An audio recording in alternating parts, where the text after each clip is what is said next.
Hello, everybody. It's TV's Will Heron back with the Source K. There's been a little bit of movement. There was a hearing. Kay was there. Kay sat down with Nick. We got a wild story of you coming up right now, but I'll just start things off with, hey, girl, how are you doing? Good to see you again. How have things been? Been a couple weeks. Yeah, things are kind of hectic. Christmas season, so yeah, things have been kind of crazy.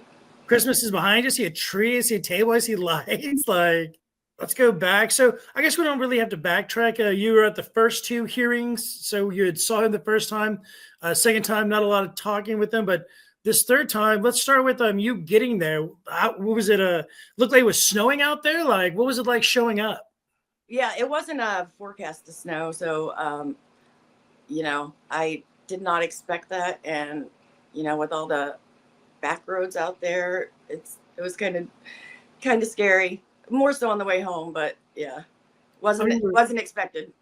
Last time you had gotten like kind of stuck behind people, and so it slowed you down getting there. This time, A tractor. I got stuck behind a tractor last time, going like 20 something, and it made me late. Yeah. yeah. On a curvy road, so I couldn't pass. Yeah. This time you get there is snowstorms. Yeah. So I got there and went in and went upstairs. The hallway was completely empty. It was just so quiet. It was eerily quiet. I peeked in the courtroom door, thinking maybe they had already started. I was a few minutes early, and there was another case going on. So I sat out in the hallway by myself, and then I was like doodling in my notebook, just like waiting. And I glanced up to look at the time, and right as I glanced up, Nick, Kayla, and Nick's lawyer were walking towards me. And like, were they looking at you as they're walking towards you? Like, did you like kind of see them coming towards you? For them, like, these guys are coming to talk to me, or were you just kind of, you looked up, oh, and then there they are. They were at I don't know if they came out of a conference room or up the stairs. They were right around the stairs when I saw them, but I think they were already there before I got there. I thought I saw his vehicle out there, and I didn't see him anywhere. So I think they might have been in a conference room.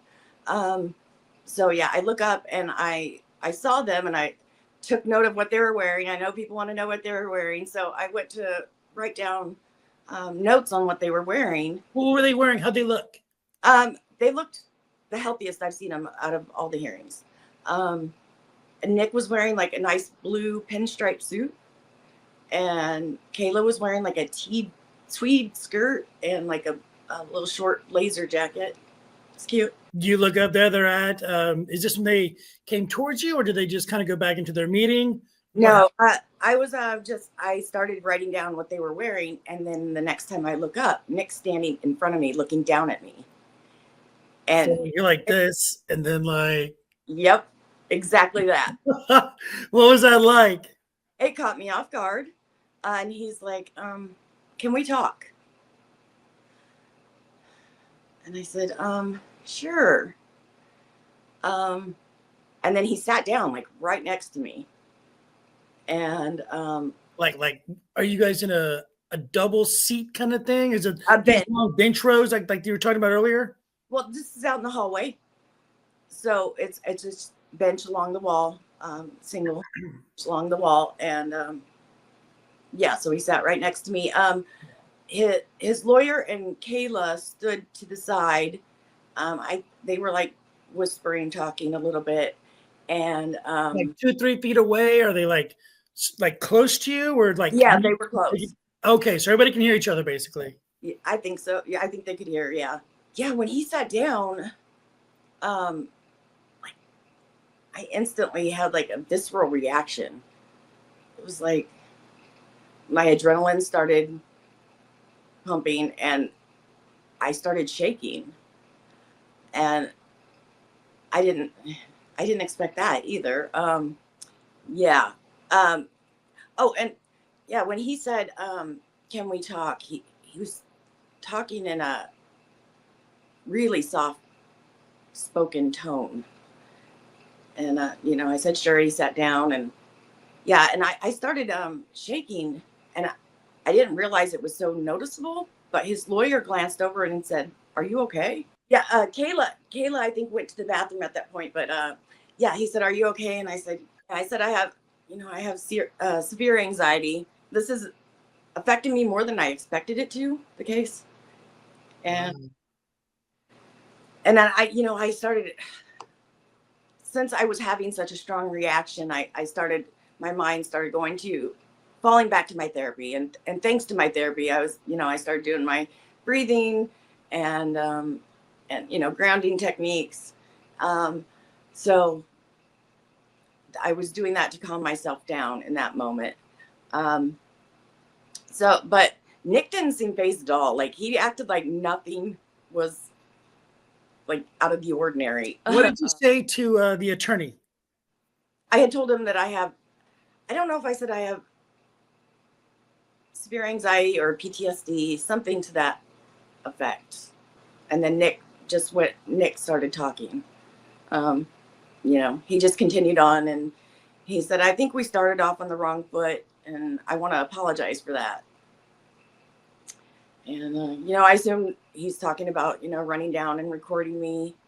Um, and then taking that footage and going to Melton's chat and posting it there, the most unflattering picture of me, and calling me a hobgoblin, you know. So I guess that's what he was apologizing for. But You apologize. I mean, yeah, okay. I told him I appreciated it. I said I appreciate Cool. That's that. cool. Yep. But he was speaking in like an uncharacteristically like calm. It was like a calculated tone. It was unsettling because that's not the Nick I've seen. It just it didn't seem natural. So What did he start to say? So he said, sorry, things kind of got off to a bad start. Did he go on from there? Did you respond to that? yeah. So my mind was racing through this. So this whole conversation, I don't know the exact order of what things were said, but everything I'm going to share was said, maybe paraphrased a little bit, but it was said. It may be out of order a little bit, just for full transparency. Like, yeah, my mind was racing and trying to like remember it all, and I wasn't able to take any notes about it because right after we went into the courtroom, You also weren't recording. You're not a superhuman computer brain. Like, also to show the judge, we had no recording devices in there. So, yeah, exactly. There's all pen and paper and what you remember. So, yeah, don't stress that part. If they don't understand you're a human, then they can jump in a lake. yeah. So yeah, he started saying that he said he had a chance to speak to you, Hi, and Nick. he said, I have a better understanding of where you're coming from now. I know you've experienced trauma, and I know that affects how you see all of this. And then he said, I'm sorry you've had to deal with all that. I hope this helps you in some way. So he went on to say, I want to assure you that my kids have never been neglected or abused in any way. He said a lot of the same things he's been saying other places, but to me, and in a creepy, calm tone of voice. You thought that was kind of creepy? Yeah, yeah. The almost like you would talk to a kid. But so he says that stuff. Do you respond to him? Does he keep talking? Yeah, yeah. I told him that I hope that that's true, that his kids have not been neglected or abused. And I acknowledged that there is a possibility that my experience, it could be affecting the lens of which I see things. I'm open to that possibility. I think my experiences have given me more intuition and insight into things, but I'm not so closed-minded to think that it can't color my interpretations at all. But I said, even if they didn't experience neglect or abuse before the arrest, that they have experienced trauma from the arrest on. The fact that their door was kicked in, and that they saw their parents arrested, that they were questioned by CPS and taken from their home. I mean, that's all trauma. And, so, yeah, I told them everything they've gone through it's no doubt been traumatic for them, regardless of what was happening pre-arrest, is what I said to them. I told them that what they've experienced may not present issues until years later, but that it's likely they can't even comprehend or process or verbalize what's affecting them yet. And I emphasize that early intervention for trauma is key for healing, because, the longer you wait, the more therapy you have to do to get over it, the more damage it does, the longer you wait. So if you intervene early.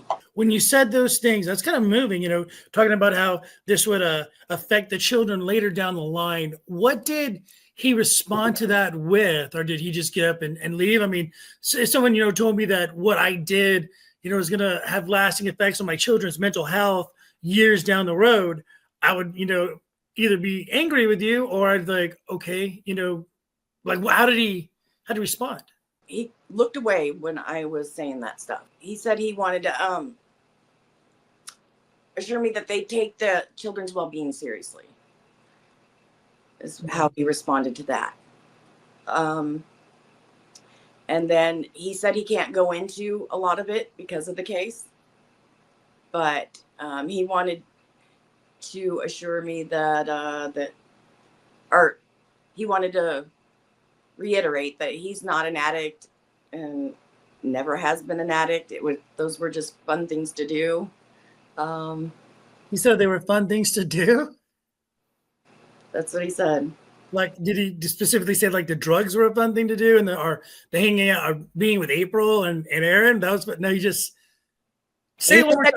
I think I caught me. I'm sorry. Yeah, he said he wasn't addicted to anything, but they were just fun things to do. But he has not had a problem quitting. Did he look like he did? Well, you say he looked healthy. So, yeah, and the best you've seen him in a minute. So, well. I noticed his eyes were really blue again. And all the recent videos I'd seen, and in the past court hearings, his eyes were really dark for being normally really blue, like in the old Nick videos. I've been finding that strange, that I don't think I've ever seen anybody's eyes change color so much without colored contacts. And I did notice his eyes are like, they were really blue again. Wow. So you guys are looking at each other's eyes. Like, this is a very personal moment. He was right here. Like, yeah, he was right next to me. Did he seem clean? Like, clothes are clean? He seemed washed and things like that? Like, I had to ask that because, we don't see it. But, what I'm saying? Did he seem kempt? Yes, he did. He did. And he seemed clean and sober. He said their oldest child has been incredible throughout all of this, that they're continually impressed with how mature and grounded he is, and they've been able to lean on him for support, and that he's amazing. Which I just want to say, I've done a lot of therapy myself, obviously, and there is a name for that, leaning on your kids for emotional support, and treating them like an adult, and putting that, it's called parentification. It is a form of trauma too. It can cause trauma. This parentification, can you explain it, what it is, what it means? It's when you put adult responsibilities on a kid. It can range from anything from having a kid take care of the household, all the adult duties of running a household, taking care of the younger kids. But it's also putting emotional things on them that they're not ready for, that aren't theirs to carry, emotional burdens, using them as a confidant, keeping secrets, telling their kids secrets that the kids can't tell other people, family members, CPS workers, that kind of thing. What effect does that have on the kids? It can confuse them on boundaries, on on making connections with people. It can shut down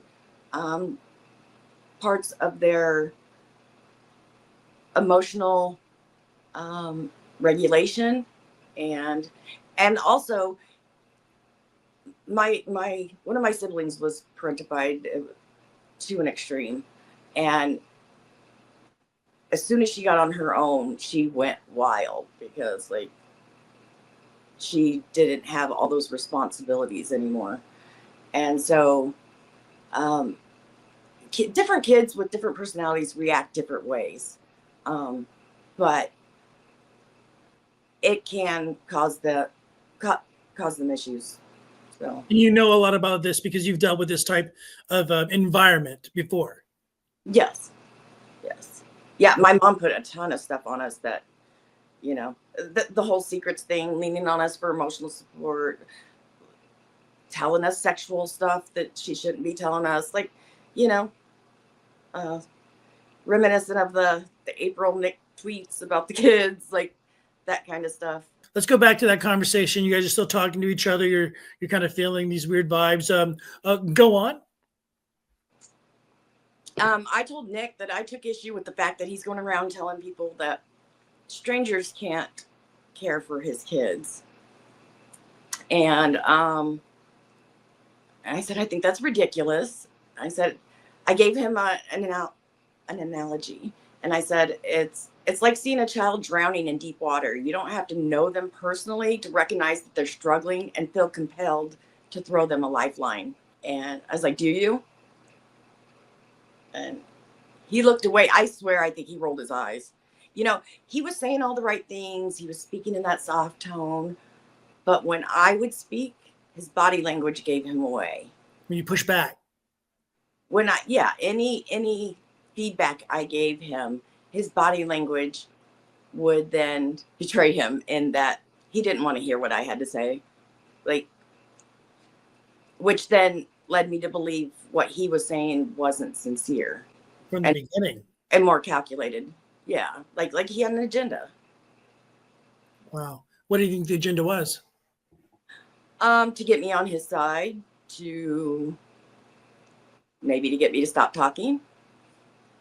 Wow. Was there more to the conversation? So someone walked up. I think was it I don't know. Is it a prosecuting attorney here or DA or whatever? The lady. I assume the DA. I assume. Yeah, her. I think she walked up and Nick was like, "Do you need me?" And she said something.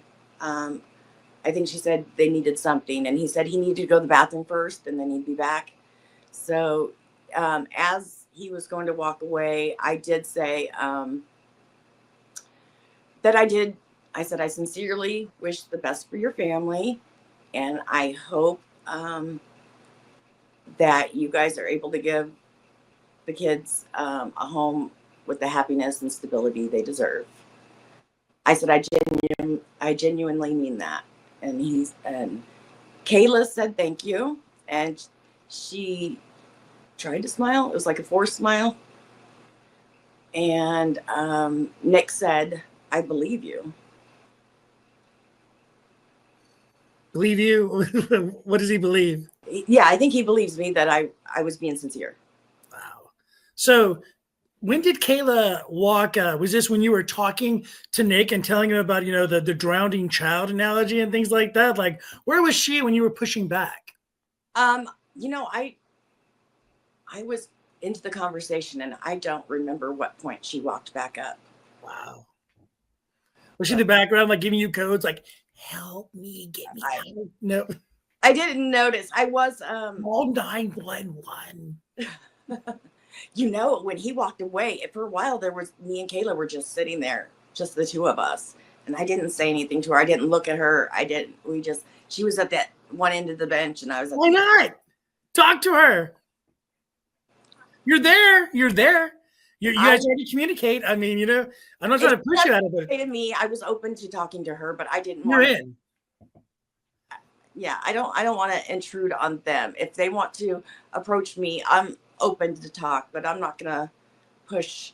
I don't have an agenda. I hear you. Yeah, I mean, definitely. I would come in with like a question. I know from the armchair quarterbacking, easily to say, but yeah, dude, I would think of a question for Kayla just for that situation, just in case. I mean, not like how's the weather. I don't know. What is Kayla like? How's the CBD oil or something like, you know, something like that, just to get her talking. You never know. Like Nick might reach out to you. um, so you guys finish talking. She gives you like a half smile. He gets up and leaves. They scatter. They go together. How does it work? Um, I think the lawyer went to talk. I think he's the one who went off with the DA, and